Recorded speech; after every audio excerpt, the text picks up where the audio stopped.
En cambio, si produce el 2,3-butanodiol pasando por la cetoína y detecto la cetoína, listo, la pesqué a la bacteria, ¿sí o no? En otras palabras, son estrategias que nosotros utilizamos desde el punto de vista químico para saber dónde le podemos poner una prueba de laboratorio y de esa manera saber que esa bacteria tiene un nombre y un apellido. ¿Se entendió? Listo, nada más, seguimos. O sea que tenemos una fermentación alcohólica que produce alcohol, ya hemos visto.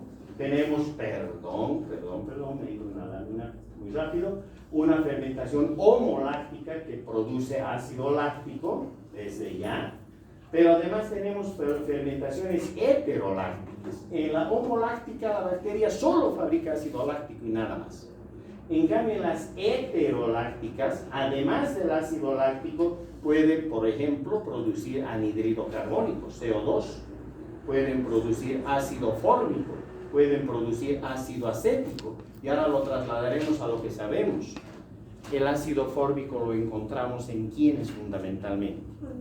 En las hormigas. Muy bien, en las hormigas. Las picaduras que provocan las hormigas precisamente tienen la cualidad, en este caso, de que van viabilizadas a través del ácido fórmico. ¿Y de dónde sacan el ácido fórmico? De acá, de todo esto, ¿de acuerdo? Y finalmente el ácido acético es el vinagre, ¿no es cierto? Por lo tanto, podemos fabricar vinagre llevándola a las bacterias que hacen este mecanismo heteroláctico a que utilicen la glucosa, a que bajen por todo lo que hemos visto y miren como un producto más, además del ácido láctico que estén fabricando, podemos también llevarlas a fabricar el vinagre o el ácido acético. ¿Se entendió? Listo. Veamos otros ejemplos. Ahí está el butanodiol, el 2,3-butanodiol que hace un momento comentábamos, donde evidentemente, aquí está, nos dicen que es característico del género Serratia y del género Enterobacter. Dos géneros con los que también ustedes van a tener que lidiar y mucho. Hoy por hoy, las infecciones intrahospitalarias o asociadas a la atención en salud son las que lamentablemente matan a nuestros pacientes en los hospitales. Son bacterias que se quedan a vivir dentro de los hospitales y van pasando de paciente en paciente a través de las manos de los médicos, de las manos de las enfermeras, de las manos de los laboratoristas, y ese es el gran peligro. Por eso decimos, lávense las manos. Ya han visto el cuadro mural que tenemos abajo a propósito del lavado de manos, ¿no es cierto? Por lo tanto, ¿cómo no? Tenemos que pelear contra estas bacterias, pero ya sabemos que estas habían sabido llevar adelante sus sistemas de metabolismo a través de procesos fermentativos, donde la fermentación como producto final va a dar al butanodiol, ¿de acuerdo? Eso para el laboratorio. Tenemos la ácido mixta, donde además de ácido láctico, ácido acético, succínico, fórmico y otros más, muy parecida a la anterior que vimos. Y la del ácido butírico, que esta es propia de bacterias anaerobias, caso de Clostridium. En las enfermedades de la gangrena gaseosa, donde estas bacterias del género Clostridium provocan una degradación de los músculos, de las fascias, destruyen el tejido celular subcutáneo, etc., con gran producción de gas. Tanto así que ustedes palpan ese miembro del paciente y cruje, como cuando apretamos nieve, igualito. Y está crujiendo porque hay gas, y ese gas está viniendo de esta fermentación del ácido butírico. ¿De acuerdo? Es más, cuando encontramos un cadáver, hay un olor muy fuerte, un olor bastante penetrante, porque obviamente a través de este sistema de fermentación, lo que estamos en realidad viendo no solamente es una fermentación de azúcares, sino también de aminoácidos, caso de la alanina, la glicina. A eso es a lo que ustedes reconocen con el nombre de putrefacción. Cuando una unidad biológica, un cadáver, entra en putrefacción, en realidad ha entrado en fermentación del ácido butírico, no solo por los clostridios, sino por una cadena enorme de bacterias anaerobio estrictas que están produciendo precisamente fenómenos de putrefacción. Ese cadáver va a ser prácticamente biodegradado gracias a sus propias bacterias. ¿Se entendió? Listo, sigamos.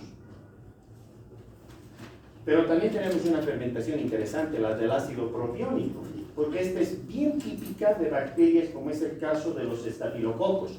Todos tenemos estafilococos en la piel, absolutamente todos, y con diferentes especies, el aureus, que es el más peligroso, epidermidis, saprophyticus, etcétera, todos están en nuestras pieles y sobre todo en regiones húmedas. A estas bacterias les encantan las regiones húmedas de nuestra piel. Y aquí también está Cutibacterium, también están los Corynebacterium.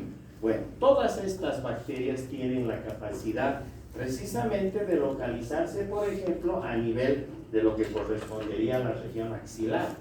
Y como ustedes están viendo acá, un poco pequeña la letra, pero este tipo de bacterias lo que van a hacer es fermentar precisamente el glicerol y el ácido láctico y van a convertir ácidos grasos que los denominamos volátiles, se volatilizan fácilmente, son ácidos grasos de cadena corta, de 2 carbonos, 3 carbonos, y prácticamente son derivados del ácido acético y del ácido propiónico. Ese mal olor que se puede sentir en algunas personas a nivel axilar se debe a la fermentación propiónica que sus propios microorganismos están logrando en sus regiones axilares, trabajando precisamente sobre lo que son los azúcares que se encuentran allí y que obviamente los llevan hasta el ácido propiónico, fermentan desde esta perspectiva y los productos volátiles son los que finalmente dan ese mal olor a las axilas. Vean que todo está relacionado y todo sigue girando alrededor de las bacterias, ¿verdad? Pero, una vez más, ya hemos llegado hasta el piruvato, algunas se han ido hacia la ruta de la fermentación, pero esa era una forma de respirar. Hay otra forma de respirar que en todo caso fue el gran invento de las bacterias. Esa otra forma para respirar es la respiración aeróbica que llamamos. Esa respiración aeróbica hace que cuando llegamos hasta el piruvato no se quedan ahí, ni siquiera toman la del acetaldehído para ir a formar etanol, para ir a formar compuestos acidificados como el ácido láctico, propiónico, etcétera, ¿verdad? Sino que a partir del piruvato van a pasar a una nueva molécula, interconvierten y llegamos así al acetilcoenzima A. Aquí está. A partir del piruvato. ¿Listo? Una vez de que hemos llegado a la acetilcoenzima A, las bacterias introducen la acetilcoenzima A precisamente en este ciclo. Y este ciclo ya lo han reconocido, no es otro que el famoso ciclo de Krebs. Están viendo ahí al profesor Hans Krebs, médico que se formó en las áreas de la biología y la bioquímica, y fue él el que encontró, junto a otros estudiantes de posgrado, precisamente cómo se conformaba esta ruta del ácido cítrico, o también llamada más adelante como del ciclo de los ácidos tricarboxílicos. ¿De acuerdo? Este es el famoso ciclo de Krebs, en honor a quien están viendo en sus pantallas. Este ciclo de Krebs tiene la capacidad de poder hacer circular la acetilcoenzima A y llevarla por estos compuestos, a los cuales se les ha llamado con justicia, tanto como el ácido cítrico como los derivados del cítrico, el isocítrico, ¿verdad?, el cisaconitato, etc. Lo interesante es que van girando, van pasando de moléculas de 3 carbonos a 4 carbonos a 5, y otra vez restituyen las moléculas para continuar el ciclo cuando tiene que pegar otra vez otra acetilcoenzima A.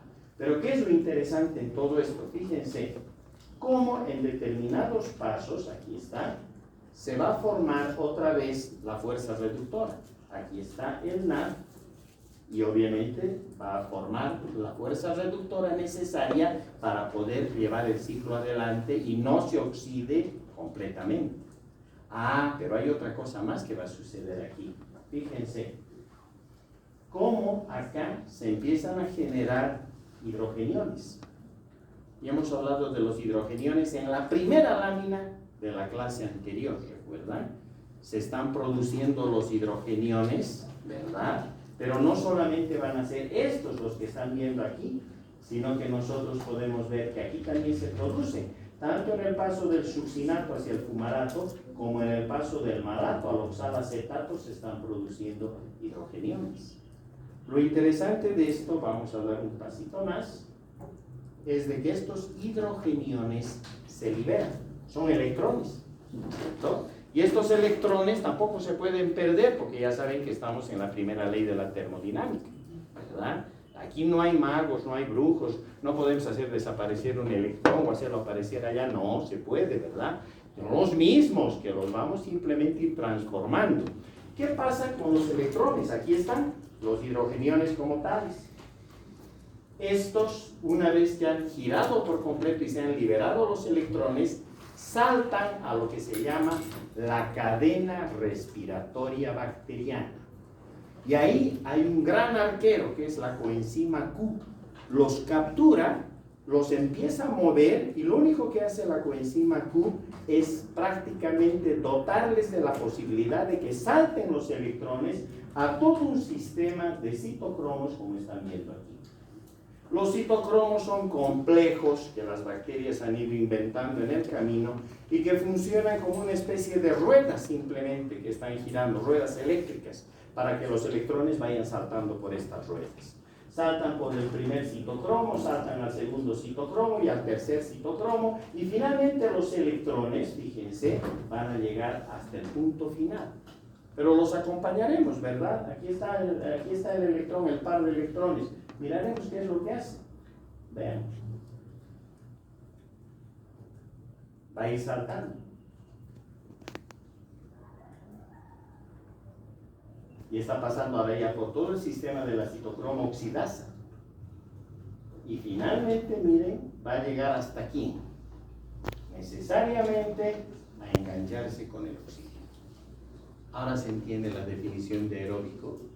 Decíamos que cuando hablamos de aerobiosis es que el último aceptor de los hidrogeniones va a ser el oxígeno molecular libre. ¿Sí o no? O sea que los hidrogeniones que se han generado en el ciclo de Krebs, los han visto ustedes donde saltan hasta las ubiquinonas o con el complejo Q, de ahí salta todo el sistema de la citocromo oxidasa, van saltando los electrones o hidrogeniones hasta que alguien los esté esperando. Y ese alguien es el oxígeno molecular libre. Una vez que se enganchan con el oxígeno molecular libre, obviamente tenemos la formación de agua, pero en algunos casos, químicamente y estequiométricamente hablando, no solamente se va a formar agua, se va a formar peróxido de hidrógeno, H2O2.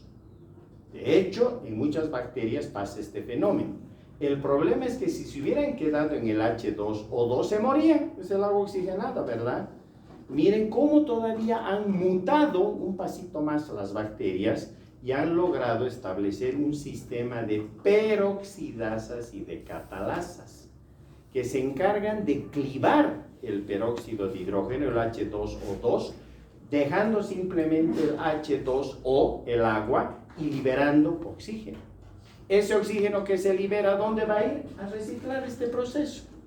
Va a regresar allí a seguir esperando a los electrones que están viniendo por todo el sistema del ciclo de Krebs y que están pasando por toda la cadena respiratoria. ¿Se dan cuenta? O sea que cada vez que hablamos de aerobiosis y nosotros somos unidades biológicas aeróbicas, en realidad lo que está sucediendo es que cada vez que ustedes consumen cualquier alimento, y obviamente a partir de este se va degradando a nivel intestinal, y cuando la glucosa va a llegar hasta sus células, va a pasar por todo esto que hemos dicho, y va a pasar para el sistema de Krebs, ¿no es cierto? Y se van a liberar los hidrogeniones y van a llegar hasta el oxígeno, y obviamente el sistema se va a ir cada vez reciclando de la misma manera. ¿Para qué? ¿Cuál es la finalidad de todo esto? Que hemos dicho, y el para qué, ¿se acuerdan? La tercera lámina de la clase anterior. Para generar energía, ¿no es cierto? Esa es la idea. Todo esto se ha hecho solo para que finalmente podamos generar ATP. ¿Se dan cuenta? En toda la bajada de la Erdős-Meyerhof, 2 ATPs. En esta pasada de un par de electrones, 3 ATPs. Miren qué maravilla. Ah, esto ya es otra cosa, pues. Porque entonces si estamos evolucionando de un mundo de bacterias que eran anaeróbicas, lo discutimos en el origen de los microorganismos, y poco a poco algunas bacterias empezaron a mutar e inventaron la fotosíntesis, ¿recuerdan? Y empiezan a generar glucosa, y entonces hay bacterias que ya no utilizan la energía solar ni el CO2, sino la glucosa. Pues obviamente esto se empieza a ser más complejo.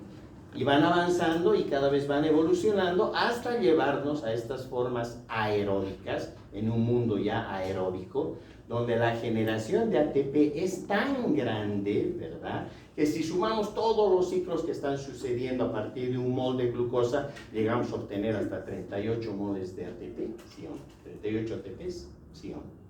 Entonces, esa es una gran cantidad de energía. Y ahora sí, estas bacterias son bacterias que tienen una ventaja enorme.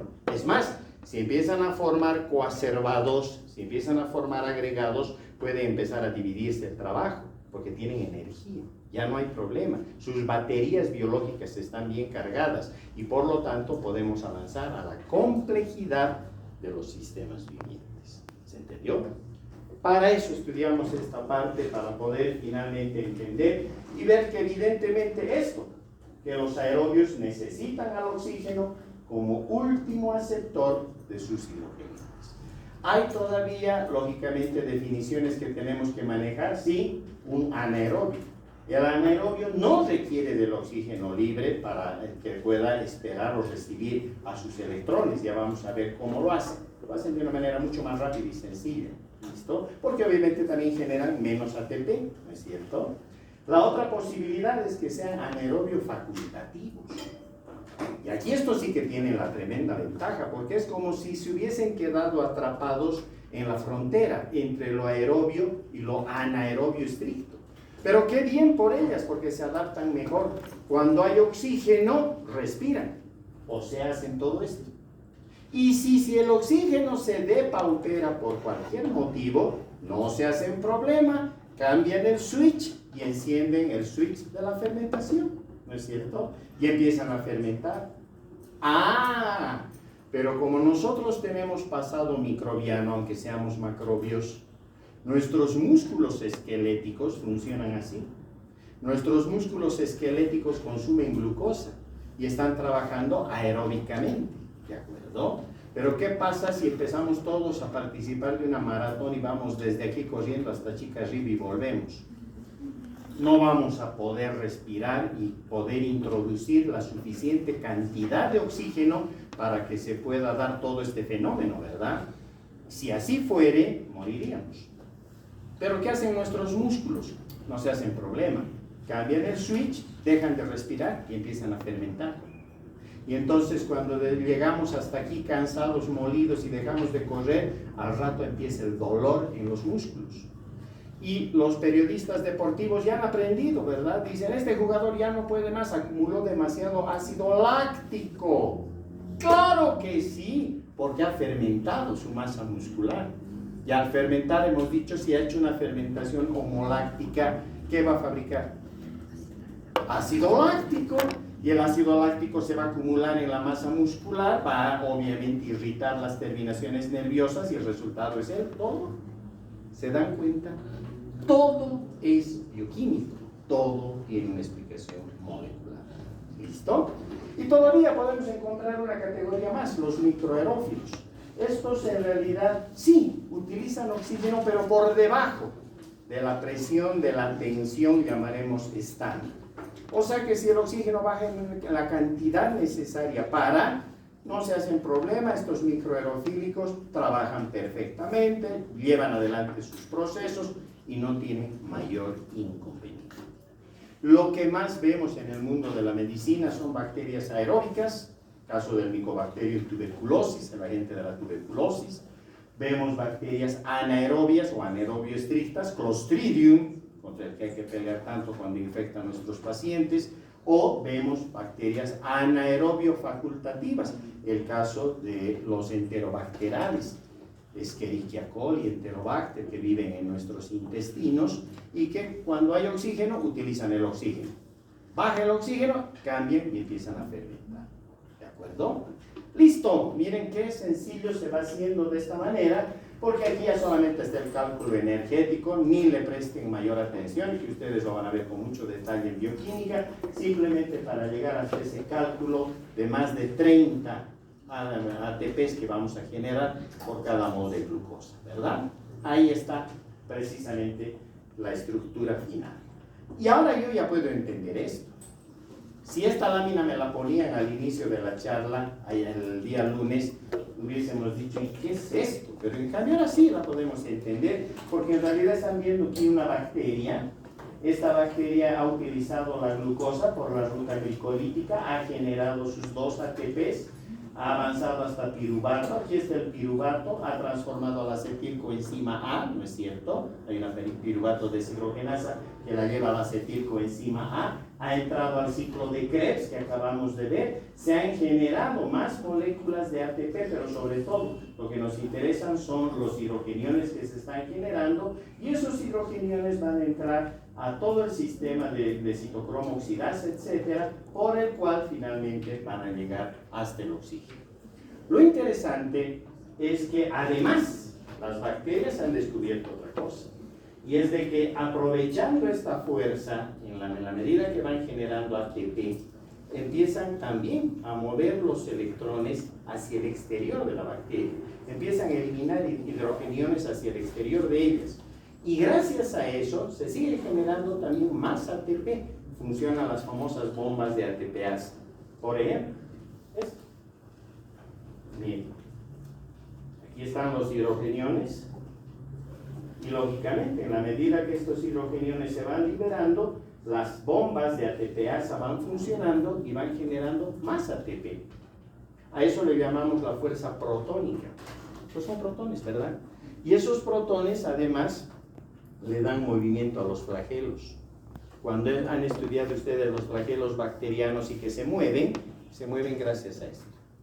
Si no fuera por esto, no se mueve. La bacteria no se movería, quedaría quieta. En cambio, gracias a esto puede mover sus flagelos y se puede ir de un lugar a otro lugar. ¿Listo? Muy bien, sigamos. Esta es ya la parte anaeróbica, solamente para que ustedes vean que lógicamente utilizan compuestos que no son el oxígeno precisamente. ¿Listo? Por ejemplo, utilizan los nitratos como fuente o receptor final de los electrones. Obviamente ya no utilizan esa vía clásica que hemos visto, utilizan cortocircuitos, pero ustedes quédense con la idea de que van a utilizar nitratos, sulfatos, fumaratos o el propio anhidrido carbónico, con el cual van a actuar como aceptores de hidrogeniones. Incluso el hierro, ¿verdad? Lo férrico pasando a ferroso les permite captar precisamente los hidrogeniones, y de esta manera respiran las bacterias anaerobioestrictas. Rápidamente nos damos cuenta de una cosa, que si están utilizando este tipo de compuestos y están utilizando cortocircuitos, no van a generar entonces grandes cantidades de ATP.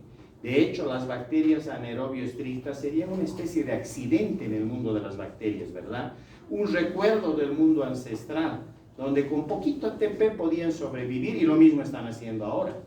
Con poco ATP están logrando sobrevivir, cuando en realidad no debería haber sucedido esto. Deberían haber desaparecido del planeta, pero se han adaptado. Y gracias precisamente a los nitratos, gracias a los sulfatos, gracias al fumarato, etc., todavía esas bacterias nos están acompañando, y de hecho nos van a seguir acompañando porque son importantes ya en lo que se refiere al medio ambiente. Pero todo esto tiene que desembocar también en el fenómeno temperatura. Y gracias a la temperatura, las bacterias las podemos clasificar en 4 grandes tipos. Las bacterias psicrófilas, aquellas bacterias donde sus membranas tienen altos porcentajes de ácidos grasos insaturados. Estas bacterias viven de 20 grados centígrados para abajo. Las encuentran a 10 grados, a 5 grados, por debajo de 0. También las psicrófilas aguantan sin mayor problema. Nos vamos a 60 grados bajo 0 y ahí están las psicrófilas sin que les pase nada. ¿Listo? Obviamente no tienen importancia clínica, ¿verdad? Sí, desde el punto de vista del medio ambiente. Las mesófilas, estas sí que son para nosotros importantes porque viven entre 20 y 45 grados centígrados. Ahí están las bacterias que nos van a provocar las enfermedades y las bacterias que nos acompañan en nuestras microbiotas. Las termófilas, que tienen alto porcentaje de ácidos grasos saturados en sus membranas. Estas tienen además enzimas que son estables a las altas temperaturas. Son bacterias que viven a 60, 80, 90 grados centígrados, a 100 grados centígrados e inclusive por encima de los 100 grados centígrados. ¿De acuerdo? No tienen importancia clínica, pero sí tienen importancia desde el punto de vista del medio ambiente. Están en las aguas termales, cerca de los volcanes, etc. Y las hipertermófilas, imagínense, pasan ya de los 100 grados centígrados y aquí tenemos bacterias interesantes porque son bacterias con las cuales convivimos en ese tipo de ambientes. El Pirococcus o en general el Pyridistium son bacterias que resisten tan bien las altas temperaturas que algunas enzimas las hemos extraído de estas. Ahora ya ni siquiera las enzimas, su secuencia genética. Y esa secuencia por ingeniería genética se la pone en una bacteria, un Escherichia coli que está en nuestro intestino. Ahí se la pone, se la inserta en ese material genético y a partir de ese momento esa bacteria empieza a fabricar esa enzima que solamente resiste altas temperaturas. O sea que se puede jugar y de hecho eso viene sucediendo con este tipo de microorganismos. Una rápida mirada, aquí están precisamente los metabolitos focales y el conjunto de moléculas que se pueden armar gracias a estos metabolitos focales. Pero ni le den mucha atención porque vamos a ver una lámina más bonita. Y con lípidos, pues todo, ¿verdad? Los lípidos van a pasar por todos los sistemas para poder armar sobre todo los ensambles de las membranas celulares, sobre todo, ¿de acuerdo?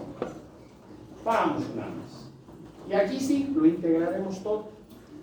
Si lo integro todo, entonces partí por la glucosa 6-fosfato, esta sigue la vía glicolítica, ahí está la fructosa 6-fosfato, la fructosa 1,6-bisfosfato. Gracias a esto yo puedo armar carbohidratos y las bacterias lo hacen.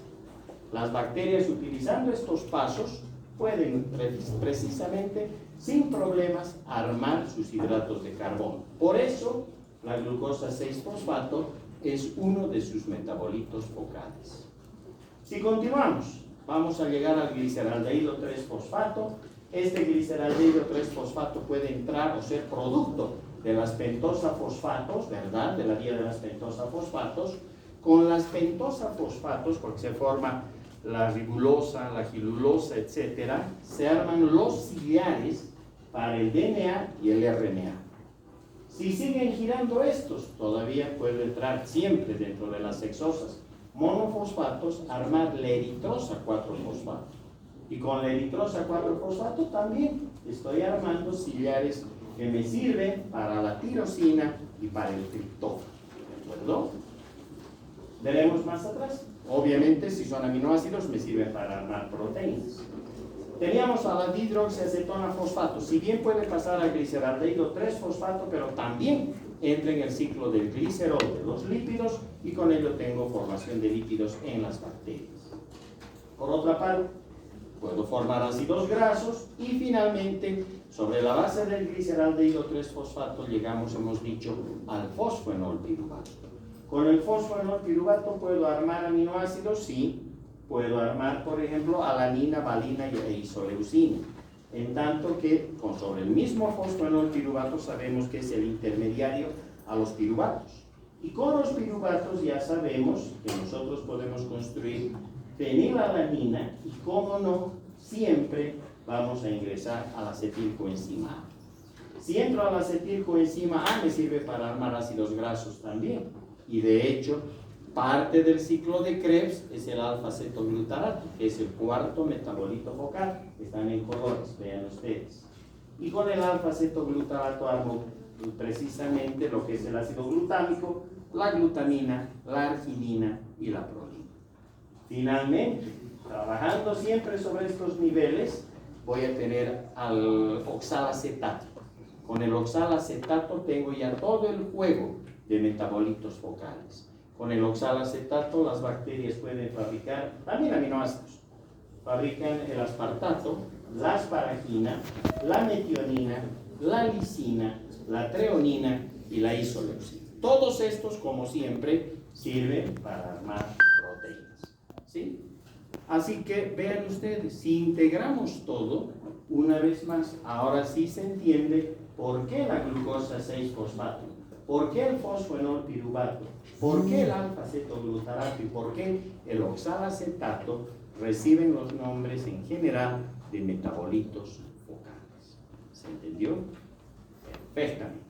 Hasta ahí llegamos, con eso estamos preparados.